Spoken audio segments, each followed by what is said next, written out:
जिस प्रकार से जूलॉजी का संबंध है जंतु विज्ञान से, ठीक उसी प्रकार से इथनोलॉजी का संबंध होगा। यहाँ पे ये चीज है कि हम रटते हैं, ठीक है, रटते हैं और वो चीजें रटी रटाई गलत होती है, मानव नहीं होगा। ध्यान से समझ लीजिएगा, इसका राइट आंसर होगा नन ऑफ दीज, इनमें से कोई नहीं।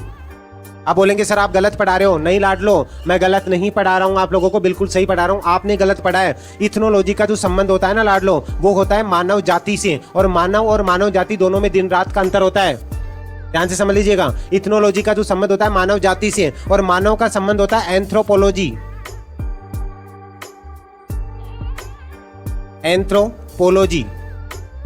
अच्छे से पढ़ लेना, अच्छे से गूगल कर लेना, आपको कहीं पे भी डाउट हो तो ये चीज समझ लीजिएगा, ठीक है। तुक्का नहीं मारना है, ये छोटी छोटी चीजें जो आप गलतियां करते हो, लेकिन आप मुस्कुराते रहिए, आप उमेश सर के साथ, इसलिए गलतियां नहीं करनी है, छोटी छोटी चीजों का ध्यान रखना है। अब आप सोचते हैं कि घर की बात है, घर की बात नहीं होती, आपको मानव दिखता है और आप मानव को क्लिक कर देते, लेकिन मानव और मानव जाति में फर्क होता है लाडलो। मानव का अध्ययन करने का मतलब है कि फर्स्ट टाइम जब इस दुनिया में, ठीक है, मानव का विकास हुआ था, उसके बारे में मानव जाति कब बनी, जब बहुत सारे मानव हुए, तो उसके बाद मानव जाति का अध्ययन किया गया ना, तो पहले मानव और मानव जाति में यह फर्क होता है, ठीक है। तो ओनली ह्यूमन बोले ना, तो ओनली मानव का बात करें तो एंथ्रोपोलॉजी होगा, और मानव जाति की बात करें तो इथनोलॉजी होगा। बताइए किस किस को नहीं पता था, चाहे आप साइंस के भी होंगे, तो एक बार जल्दी से बता दीजिए कैसा लग रहा है, एक प्यारी सी स्माइल के साथ बता दीजिए। मजा आया? और ये मजा मैं सबको देना चाहता हूं कि आप पढ़ो, ठीक है, बता दीजिए।